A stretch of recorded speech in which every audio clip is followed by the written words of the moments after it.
दरम्यान माझ्या पत्रात कुठेही नाराजीचा सूर नाही. प्रधान सचिव यांच्यावर नाराजी नाही.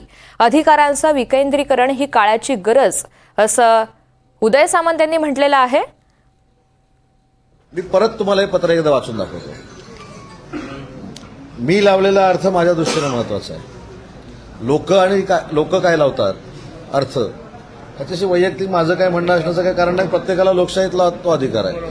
मी याच्यामध्ये काय म्हटलंय की धोरणात्मक निर्णय घेण्याच्या अगोदर मला ब्रीफिंग करणं हे आवश्यकच आहे ना. त्याच्यामध्ये मोठंसं काय. मी मंत्री आहे आणि त्याचं कारण मी तुम्हाला सांगितलं की आमचे सचिव पत्रकार परिषद घेऊ शकतात का? घेऊ शकतात. सीओ पत्रकार परिषद घेऊ शकतात का?